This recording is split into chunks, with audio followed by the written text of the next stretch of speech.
This is Sunday morning, May 31st.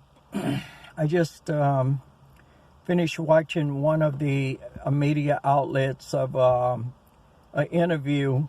One of the anchor persons interviewing the brother of George Floyd, who was murdered by a police officer when he was crying and crying for his life. Something we that has played out so many times, too many times for us to. Anyway, while watching, listening to the brother of George Floyd, who's in Missouri City, Texas, and as he wept, any humane emotions or feelings that human beings have, whether you're black or white or Asian, Hispanic, if you are not touched by this heinous crime committed by these four police officers, particularly the one who held his knee on the neck of George Floyd, and you not have some kind of human compassion and feeling for what has been happening to so many black families who have become victims, so to speak, because one of their loved ones has been unjustly killed and murdered by police officers doing arrests and using excessive force. The majority of these cases that has caused the outrage and the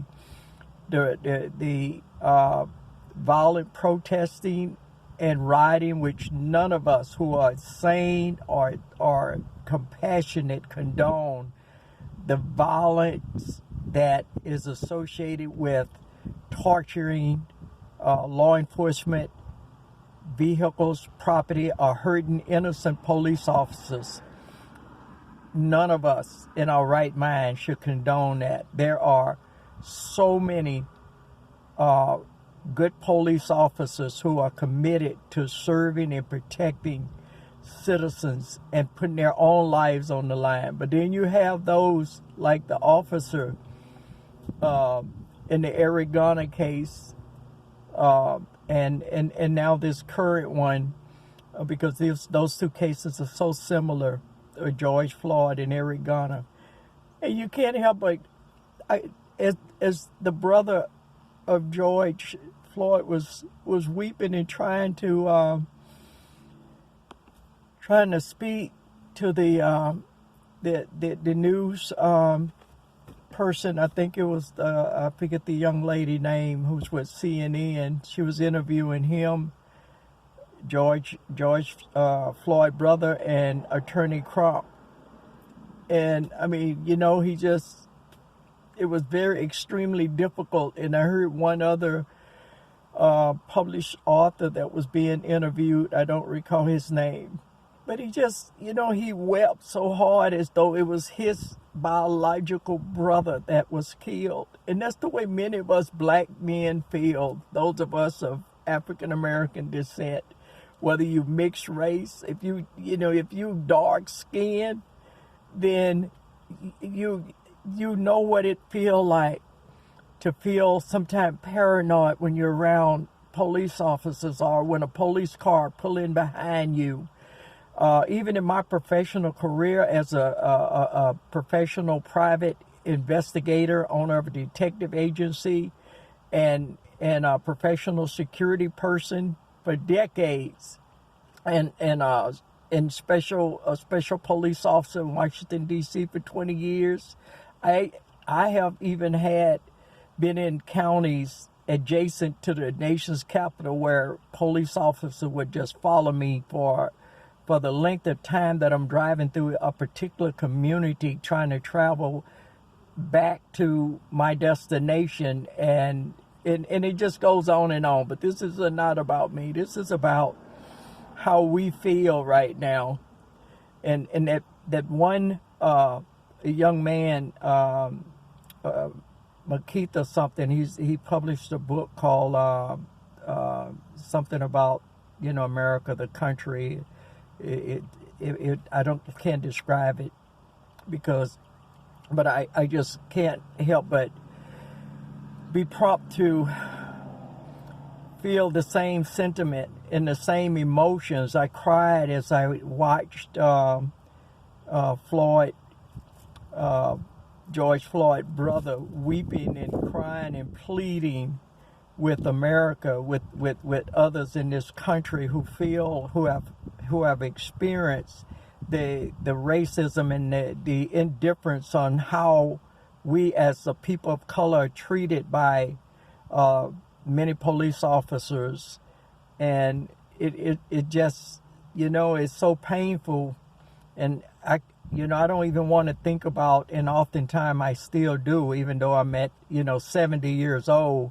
And still, when I hear about these kind of cases, sometimes I can't watch the videos because I feel like there's a trauma that has been embedded so deeply in my soul and spirit that dates back to the 50s and the 60s and some of the terroristic ways police officers treated us as black kids, just having fun on a open ball or open field where we're playing, saying like football or baseball.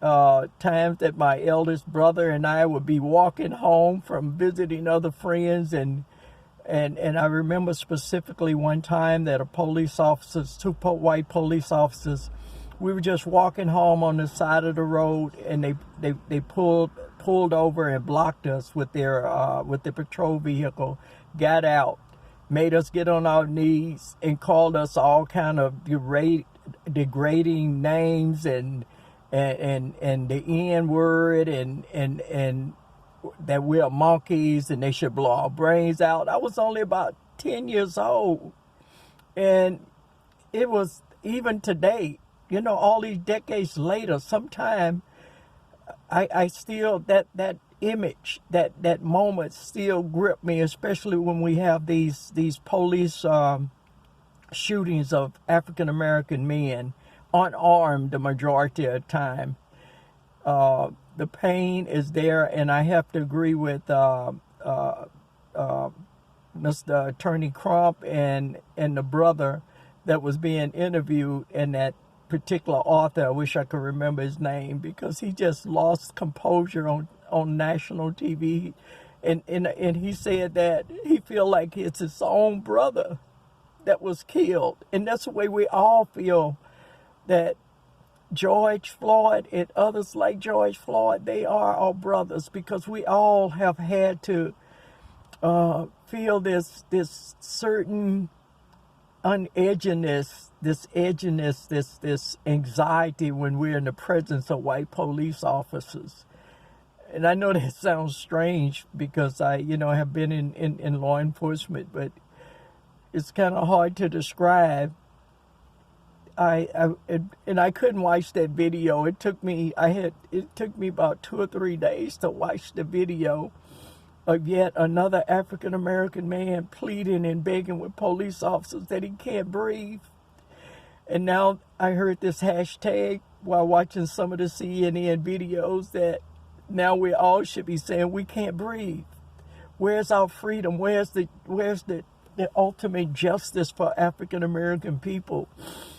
And I have so many wonderful Caucasian friends and neighbors, and I just pray and hope that they have sympathy for what is happening, not look at the violence and those provocateurs or saboteurs that are maybe mingled, that are in the midst of peaceful demonstrators.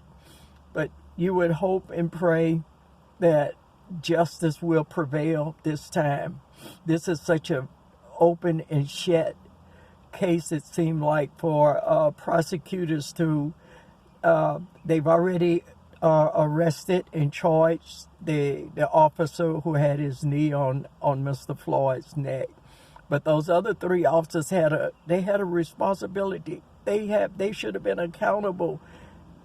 And when they realized what was happening, they should have stopped